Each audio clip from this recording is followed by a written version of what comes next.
प्यारे बच्चों, आज मैं आप लोगों को कक्षा 10 के हिंदी के काव्य का पहला पद या पहला अध्याय सूर के पद का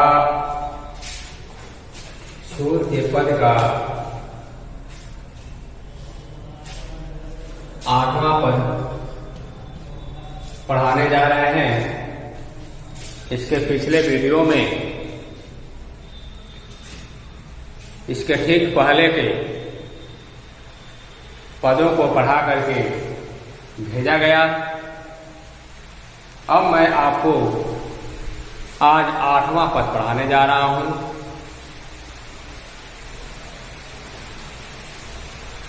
आज इस वीडियो के माध्यम से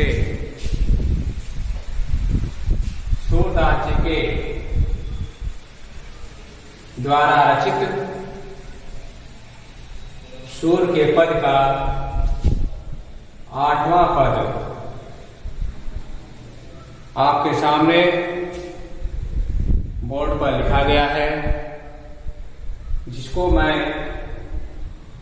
पढ़ूंगा, शब्दों का अर्थ बताऊंगा और बाद में उसकी व्याख्या करूंगा।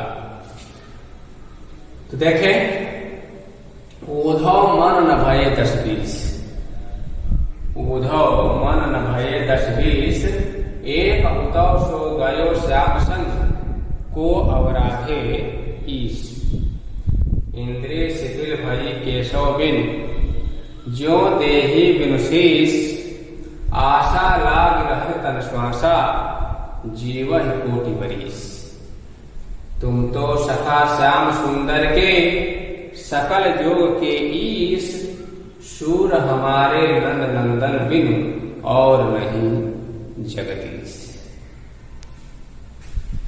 देखिए, इस पद के माध्यम से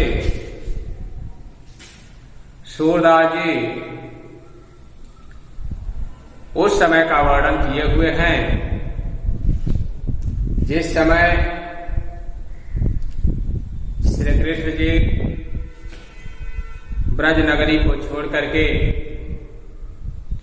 मथुरा नगरी में चले गए हैं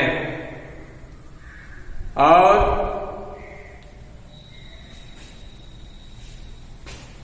जाते समय गोपियों से या ग्वालों के बच्चों से यह कह करके गए थे कि मैं एक दिन बाद अर्थात परसों वापस चला जाऊंगा, लेकिन परसों का समय वर्षों में बीत गया और श्री कृष्ण मथुरा नगरी से लौटकर ब्रज नगरी नहीं आए। गोपियां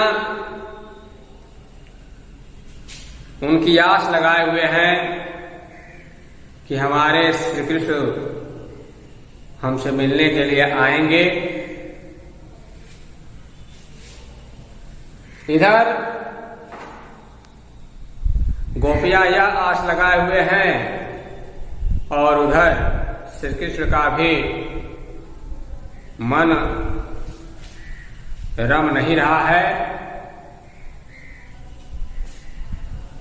पिछले पद में आपको बताया गया कि उनकी मुलाकात एक उद्धव नामक व्यक्ति से हुई, जिसको उन्होंने अपना मित्र बनाया। उद्धव जी ज्ञान के उपासक थे, ज्ञान को वह श्रेष्ठ मानते थे और श्री कृष्ण जी प्रेम को श्रेष्ठ मानते थे। तो इस पद के माध्यम से ज्ञान और प्रेम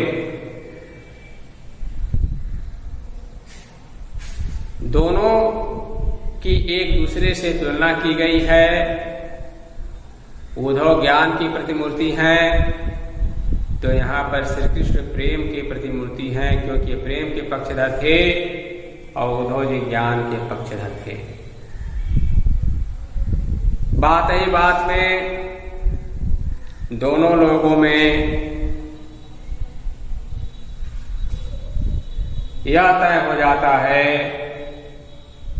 कि हमारा ज्ञान श्रेष्ठ है कि हमारा प्रेम श्रेष्ठ है। इसी की परीक्षा लेने के लिए भगवान श्री कृष्ण उद्धव जी को मथुरा से ब्रज नगरी भेजते हैं और वह यह कह करके भेजते हैं कि अय उद्धव जी, आप ब्रज नगरी में जाएं और ब्रज नगरी में जा करके गोपियों से बस यही कह दीजिएगा कि तुम सब श्री कृष्ण को भूल जाओ, निराकार ब्रह्म की उपासना करो। निराकार ब्रह्म के अंदर ही अपने प्रियतम श्री कृष्ण को खोजना चाहती हो तो खोज लोगी। यानी अपने ज्ञान का पाठ पढ़ा करके चले आइए। गोपियां अगर आपकी बात को स्वीकार कर लेती हैं और प्रेम का पक्ष छोड़ करके ज्ञान के पक्ष को अपना लेती हैं, तो मैं मान जाऊंगा कि आपका ज्ञान श्रेष्ठ है और प्रेम उससे निम्न है। तो अब इस पद के माध्यम से सूरदास जी कह रहे हैं कि उद्धव जी मथुरा नगरी में पहुंच गए हैं, मथुरा नगरी से गोकुल यानी कि ब्रज नगरी में पहुंच गए हैं। और जब ब्रज नगरी में पहुंच गए तो वहां गोपियां आने लगी चारों तरफ से। जब नंद बाबा के दरवाजे पर वो पहुंचे हैं, सबको पता चला है कि श्री कृष्ण के मित्र उद्धव जी आए हुए हैं, तो सभी गोपियां जहां की तहां थी वह दौड़ती हुई आकर के नंद बाबा के दरवाजे पर इकट्ठा होने लगी। और इकट्ठा ही नहीं हुई बल्कि जो है अपने लिए वह उनसे पूछने लगे कि हमारे श्री कृष्ण ने हमको क्या लिखा है या हमारे लिए क्या संदेश भेजा है। सभी लोग अपना अपना जो है संदेश जानने की इच्छुक है। सभी की बातों को जब सुन जाते हैं, सुन लेते हैं, तो उद्धव जी एक ही बात कह रहे हैं कि तुम सब श्री कृष्ण को भूल जाओ। तब आगे के उस दृश्य को इस पद के माध्यम से प्रस्तुत करते हुए सूरदास जी लिखे हुए हैं कि गोपियां कह रही हैं, जब वो कहते हैं कि तुम श्री कृष्ण को भूल जाओ और निराकार ब्रह्म की उपासना करो, उस निराकार ब्रह्म में ही तुम्हारे श्री कृष्ण जो है तुम्हें मिल जाएंगे। तब गोपियां उद्धव जी से कह रही हैं, अपनी विरह वेदना को प्रदर्शित करते हुए कह रही हैं। क्या कह रहे हैं उस चीज को इसमें देखिए लिखा गया है। कह रहे हैं कि उद्धव मन न भये 10-20, उद्धव मन न भये 10-20। उद्धव यानी नाम है मन, मन के लिए कहा गया है। 9 भये 10-20 यानी गोपियां कह रही हैं कि हे उद्धव जी, हमारा जो मन है वह 10 या 20 नहीं है, हमारा मन एक ही है, हमारा मन एक ही है, 10 और 20 नहीं है। एक हुतो सो गयो श्याम संग को अवराधे ईश। आएगा एक हुतो यानी एक ही था, मन हमारा एक ही था, जो गयो श्याम संग, जो हमारे श्याम अर्थात श्री कृष्ण के साथ चला गया, को अवराधे ईश। तो फिर हम किस मन से क्या निराकार ब्रह्म यानी दूसरे ब्रह्म की उपासना करें या दूसरे ब्रह्म में हम अपने मन को रमाएं। करें कि एक हुतो सो गयो श्याम संग को अवराधे ईश। हे उद्धव जी, हमारे पास एक ही मन था जो हमारे प्रियतम श्री कृष्ण के साथ चला गया, अब हमारे पास मन रह ही नहीं गया, तो हम किस मन से दूसरे ब्रह्म की उपासना करेंगे? दूसरे ब्रह्म या निराकार ब्रह्म या परमपिता परमेश्वर में हम किस तरह से मन को जो है रमाएंगे? इंद्रिय शिथिल भई केशव बिन। इंद्रिय यानी इंद्रियां, इंद्रिया जैसे आंख है, नाक है, मुंह है, कान है, जिह्वा, ये सब इंद्रियां हैं। तो कह रहा है कि इंद्रिय शिथिल भई केशव बिन, हमारी इंद्रिया शिथिल में बिल्कुल शांत हो गई है, ठंडा हो गई है। केशव बिन, केशव श्री कृष्ण के बिना। करे हे उद्धव जी, हमारी जो ये इंद्रियां हैं, चाहे वह आंख हो, नाक हो, मुंह हो, कान हो, चाहे जिह्वा हो, ये सब इंद्रियां जो है हमारी क्या हो गई हैं? शिथिल हो गई हैं, शांत हो गई हैं। कब? जब हमारे श्री कृष्ण हमको छोड़ करके चले गए। यानी श्री कृष्ण के बिना हमारी ये सभी इंद्रियां क्या हो गई हैं? शिथिल हो गई हैं, शांत हो गई हैं। ठीक उसी प्रकार जो देही बिन शीश, ठीक उसी प्रकार जिस प्रकार की देही बिन शीश, बिना शरीर के या बिना शीश, बिना सिर के जो है कि शरीर क्या हो जाती है? शिथिल हो जाती है। अगर हम किसी के भी सिर को उसके धड़ से अलग कर दें तो हमारा शरीर क्या हो जाता है? निर्जीव हो जाता है। तो गोपियां यह बताने का प्रयास कर रहे हैं उद्धव से कि हमारी इंद्रियां ठीक उसी प्रकार जो शिथिल हो चुकी हैं जिस प्रकार के बिना सिर के शरीर क्या हो जाता है? शिथिल हो जाता है। आशा लाग रहत तन श्वासा, आशा में आश लगाए हुए हैं, तन सदा शरीर श्वास श्वास, यानी हम श्री कृष्ण के आने की आशा लगाए बैठी हैं, जिससे मेरे शरीर के अंदर या हम सभी के शरीर के अंदर ये श्वासें चल रही हैं। आशा लागी रहत तन श्वासा जीवन कोटि बरीस, और इसी तरह हम आस लगा करके ही जीवन ही जी लेंगी कोटि करोड़ों या करोड़ वर्ष तक। हम इसी आस में कि श्री कृष्ण हमारे आएंगे, हम आस लगा करके बैठी हैं, और इसी आशा में हमारे शरीर के अंदर श्वासें चल रही हैं, आ रही हैं, जा रही हैं, और इस तरह से हम अपना समय 1-2 दिन नहीं बल्कि श्री कृष्ण के आने की आस में करोड़ वर्ष तक जो है कि व्यतीत कर लेंगे। तुम तो सखा श्याम सुंदर के सकल जोग के, आगे गोपियां उद्धव से कह रही है कि हे उद्धव जी, तुम तो सखा श्याम सुंदर के, आप तो हमारे श्याम सुंदर अर्थात श्री कृष्ण के क्या है? सखा यानी मित्र हैं। आप तो श्री कृष्ण के मित्र हैं, और सकल जोग के ईश, और सकल ऐसा होता है संपूर्ण, योग विद्या के ईश जानकार हैं। आप तो संपूर्ण योग विद्या के जानकार हैं। सूर हमारे नंद नंदन बिन और नहीं जगदीश। अंतिम पंक्ति में गोपियां क्या कह रहे हैं, जिसको अंतिम पंक्ति में सूरदास लिखे हुए हैं कि गोपियां कह रहे हैं कि हे उद्धव जी, सूर हमारे नंद नंदन, सूरदास जगह के नंद नंदन, नंद किस होता है? बाबा नंद का नाम, और नंदन होता है पुत्र, नंद के पुत्र अर्थात श्री कृष्ण के बिना, बिन यानी बिना, और नहीं जगदीश, हम श्री कृष्ण के सिवाय या हमारे लिए श्री कृष्ण के सिवाय और भी होता है कोई दूसरा जगदीश यानी परमात्मा या परमेश्वर नहीं है। कह रहे कि सूर हमारे नंद नंदन बिन और नहीं जगदीश। सूरदास जी अंतिम पंक्ति में लिखे हुए हैं कि गोपियां कह रही हैं कि श्री कृष्ण के बिना या श्री कृष्ण के अलावा हमारा कोई दूसरा जगदीश या परमेश्वर नहीं है। एक बार पुनः देखें, उद्धव मन न भये 10-20, एक उद्धव एक हुतो सो गयो श्याम सन को अवराधे ईश, इंद्रिय शिथिल भई केशव बिनु ज्यो देही बिन शीश, आशा लागी रहत तन श्वासा जीव कोटि बरीस, तुम तो सखा श्याम सुंदर के सकल ज्योति ईश, सूर हमारे नंद नंदन बिन और नहीं जगदीश। इन सूरदास जी इस गेय पद के माध्यम से कह रहे हैं कि हे उद्धव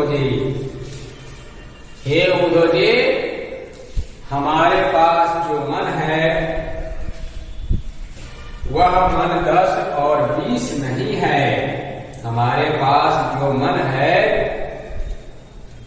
वह मन 10 या 20 नहीं है।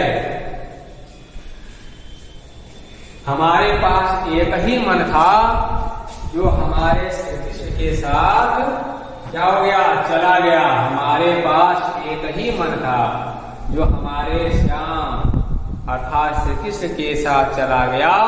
अब हमारे पास कोई दूसरा मन नहीं है।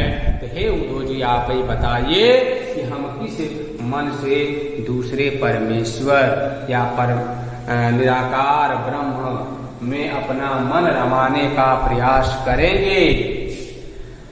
इंद्रिय शिथिल भई केशव बिन, हमारी ये इंद्रियां, सभी इंद्रियां भगवान श्री कृष्ण के बगैर या भगवान श्री कृष्ण के बिना शिथिल या शांत या ठंडी हो गई हैं। ठीक उसी प्रकार जिस प्रकार की बिना सिर के शरीर जो है वह निर्जीव या शिथिल हो जाती है। हम यह आशा लगाए हुए हैं कि श्री कृष्ण आएंगे, लौट करके आएंगे। इसी आशा में हम जी रही हैं और हमारे शरीर में यह श्वास आ रही और जा रही है। यह आशा लगा करके या यह आशा करके या इस आस में हम 1-2 साल नहीं बल्कि करोड़ों वर्ष तक जीवित रह सकती हैं। हे उद्धव जी, आप हमारे श्री कृष्ण के मित्र हैं और सभी योग विद्या के जानने वाले हैं, यानी ज्ञाता हैं।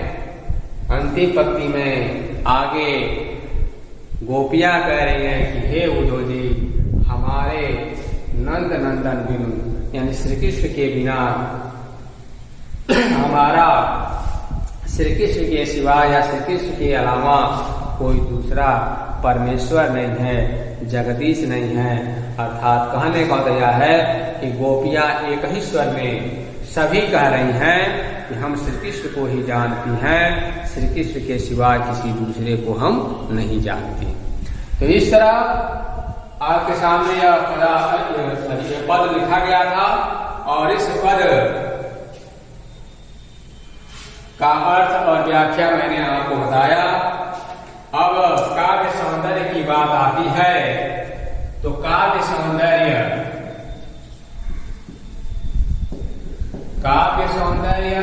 की बात है तो काव्य सौंदर्य में जैसे रस है तो इसमें रस की बात कही जाए तो वियोग श्रृंगार इसमें है। छंद की बात कही जाए तो छंद इसमें गेय पद है जो गाने योग्य है, गेय पद। अलंकार की बात कही जाए, अलंकार तो अलंकार में देखा जाए तो अलंकार इसमें अनुप्रास और उपमा। अनुप्रास और उपमा अलंकार है। भाषा की बात कही जाए तो इसमें भाषा है ब्रज भाषा है। गुण की बात कही जाए तो इसमें गुण है प्रसाद गुण इसके अंतर्गत है। और शैली की बात कही जाए तो इसमें है वर्णनात्मक शैली, वर्णनात्मक शैली है। तो इस तरह से यह काव्य सौंदर्य, काव्य सौंदर्य इसलिए बताया जाता है कि काव्य सौंदर्य के बिना आप कितना हो विधिवत तरीके से या बढ़िया से आप इसकी व्याख्या किए हैं, काव्य सौंदर्य जब नहीं लिखे हैं तो आपको नंबर पूरा नहीं मिल पाएगा। इसलिए काव्य सौंदर्य जानना जरूरी होता है, क्योंकि काव्य सौंदर्य के बिना यह काव्य क्या है, अधूरा है। तो क्या है, रस की बात कही जाए, रस इसमें जो वियोग श्रृंगार क्यों है, इसको देख रहे हैं। वियोग श्रृंगार इसलिए है कि जितनी गोपिकाएं हैं वे सब श्री कृष्ण के वियोग में या वियोग रूपी दुख में जो है कि दुखित हैं, और उद्धव जी जब गए हुए हैं तो वे अपने विरह वेदना को उनके सामने रख रहे हैं। श्रृंगार कौन सा है, वियोग श्रृंगार है। छंद की बात कही जाए तो ये पद जो पिछले पद पढ़ाए गए उन्हीं पदों की भांति इसमें जो है ये पद है। अलंकार अनुप्रास उपमा, अलंकार यह है क्योंकि आप देख सकते हैं कि यहाँ पर इंद्रियों की जो शिथिलता की जो बात कही गई है, इसकी उपमा बिना शरीर के या बिना शीश के शरीर से उपमा दी गई है। तो इस तरह से यहाँ पर उपमा अलंकार है। भाषा की बात कही जाए तो सूरदास जी की भाषा जो ब्रज भाषा में लिखाई है, प्रसाद गुण है, शैली वर्णनात्मक है। तो इस तरह से आप इसको देख सकते हैं, पढ़ सकते हैं। एक बार में समझ में आए, इसको 2 बार पढ़िए, 3 बार पढ़िए, लेकिन पढ़ करके इसको समझिए। और हर वीडियो के माध्यम से मैं बार बार आप लोगों से कह रहा हूँ कि इसके नोट्स को भी आप तैयार करते रहेंगे तो बार बार आपको मोबाइल फोन देखने की जरूरत नहीं पड़ेगी, वीडियो भी देखने की जरूरत नहीं पड़ेगी, आप उसको पढ़ सकते हैं। तो आज के इस वीडियो में बस इतना ही। अब इसके आगे का जो पद है फिर अगले वीडियो में